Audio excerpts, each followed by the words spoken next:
आज की वीडियो में हम सीखेंगे कि हम किस तरीके से यूज स्टेट के साथ ऑब्जेक्ट का यूज कर सकते हैं और सेकंड चीज हम सीखेंगे कि हम किस तरीके से स्प्रेड ऑपरेटर थ्री डॉट्स का यूज कर सकते हैं विद यूज स्टेट। ठीक है, so believe me this video is going to be very interested.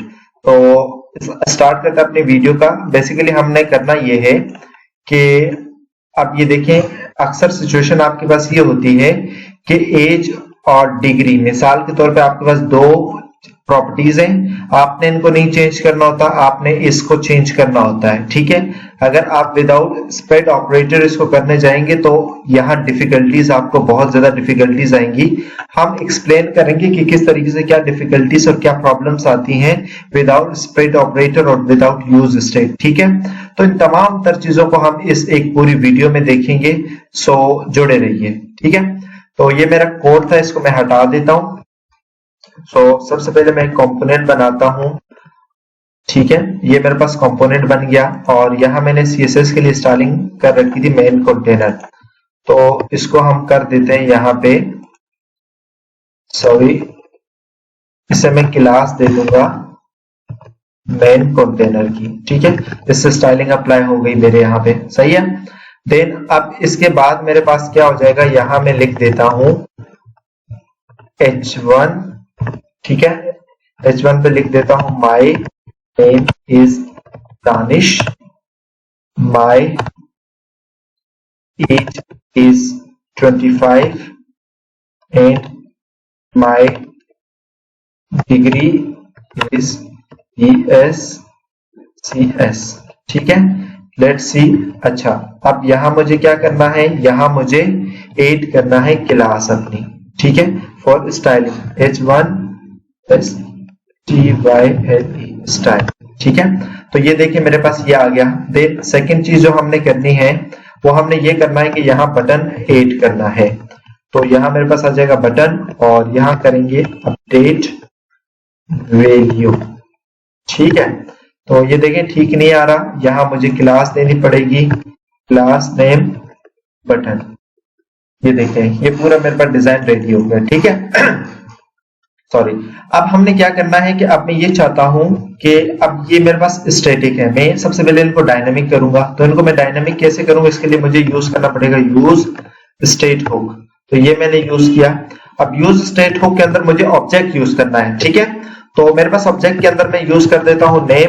Name मेरे पास क्या आ जाएगा, नेम हम लिख देते हैं दानिश। ठीक है, सेकंड हम लिखते हैं age, age is 25 and then third हम क्या लिखते हैं डिग्री।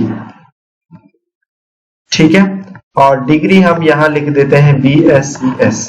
ठीक, और आप जानते हैं कि हमारे पास यूज स्टेट रिटर्न करता है दो चीजें, एक तो हमारे पास कहलाती है इनिशियल वैल्यू जिसे हम रखेंगे डेटा के अंदर, और दूसरा हमारे पास कहलाता है अपडेटेड फंक्शन जो कि हम लिख रहे हैं सेट डेटा। ठीक है, तो यहाँ हमारे पास जो इनिशियल वैल्यू होगी वो सब ये हमारे पास क्या होगी, इनिशियल वैल्यू। अब मैं ये चाहता हूं कि यहाँ ये स्टैटिक यूज ना हो, ये डायनामिक यूज हो, तो इसके लिए मुझे क्या करना पड़ेगा, इसके लिए मुझे यहाँ लिखना पड़ेगा data dot name, sorry data dot name. तो आप देखेंगे ये देखें दानिश आ गया। अगर इसे मैं कर दूं 1 तो यहां मेरे पास क्या आ जाएगा, 1 आ जाएगा। ठीक है, इसी तरीके से मुझे इसे भी स्टैटिक करना है एज को, तो यहां मुझे क्या करना पड़ेगा, ऑब्जेक्ट मेरे पास क्या है डेटा, तो यहां मैं क्या लिखूंगा डेटा डॉट और देन मेरे पास क्या आ जाएगा एज आ गया, राइट। और इसी तरीके से मेरे पास डिग्री के लिए मुझे क्या करना पड़ेगा, डिग्री के लिए मुझे करना पड़ेगा यहाँ सिंपल इज डेट के यहां मुझे लिखना पड़ेगा डेटा डॉट डिग्री। ठीक है, तो ये देखिए मेरे पास डिग्री आ गई यहाँ पे, सही है।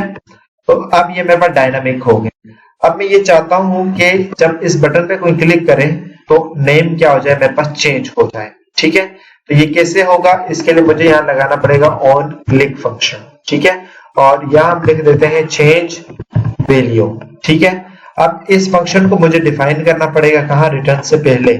सो कॉस्ट यहां मेरे पास ये आ गया देन। ठीक है, अच्छा अब मैंने इसको क्या करना है, चेंज करना है, तो मुझे चेंज कैसे करना पड़ेगा, सेट डेटा जो कि अपडेटेड फंक्शन होता है यहाँ पे। ठीक है, और यहाँ मुझे चेंज करना है क्या, नेम। तो मैं लिख देता हूं नेम और नेम की जगह यहाँ मैं लिख देता हूं ABC। ठीक है, तो अब ये देखें जैसे मैं अपडेट पे क्लिक करूंगा तो यहाँ देखें माय नेम इज ABC आ गया, लेकिन एज नहीं आ रहा, माय एज इज नहीं आ रहा और डिग्री भी नहीं आ रहा। ठीक है, इट्स मीन यहाँ ये इश्यू आ गया कि अगर मैं एक नेम को क्या करूंगा, अपडेट करूंगा तो इस तरीके से वो नहीं होगा। तो इसके लिए एक टर्म हमारे पास यूज होती है, डेट इज स्प्रेड ऑपरेटर। ठीक है, अब हम यहाँ यूज करेंगे स्प्रेड ऑपरेटर, जिसको 3 डॉट से यूज करते हैं, और साथ हम क्या लिख देंगे, डेटा लिख देंगे। ठीक है, अब हमने डेटा क्यों लिखा, बिकॉज हमारे पास यहाँ सारा जो डेटा है, इनिशियल डेटा, वो डेटा पे पड़ा है। ठीक है, इसलिए हमने क्या लिख दिया यहाँ पे, डेटा। अब आप देखें my name is ABC, my age is, तो यहाँ अब मेरे पास एज नहीं आया।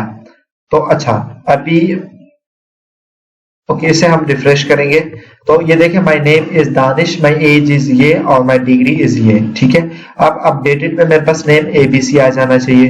तो देखिए मैंने अपडेट किया तो my name is ABC, my age is 25। पहले जो कि क्या आ रहा था, नल आ रहा था, और BSCS आ रहा है। ठीक है, इसी तरीके से अगर मैं अपनी एज चेंज करना चाहूँ तो अब मैं अपनी एज भी चेंज कर सकता हूँ। ठीक है, एज अब मैं कर देता हूँ 20।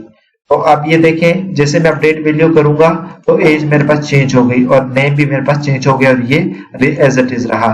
इट्स मीन हम स्प्रेड ऑपरेटर का यूज तब करते हैं जब हमें क्या करना हो, अपने पूरे ऑब्जेक्ट में एक वैल्यू चेंज करनी और बाकी वैल्यूज पे कोई इंपैक्ट क्रिएट ना हो। तो इसके लिए हम क्या करते हैं, स्प्रेड ऑपरेटर का यूज करते हैं। तो आज की पूरी वीडियो में हमने ये सीखा कि हम यूज स्टेट का किस तरीके से यूज कर सकते हैं। फिर हमने ये सीखा कि हम किस तरीके से यूज स्टेट के साथ स्प्रेड ऑपरेटर का यूज कर सकते हैं, और हमने देखा कि यूज स्टेट के साथ हम किस तरीके से ऑब्जेक्ट का यूज भी कर सकते हैं।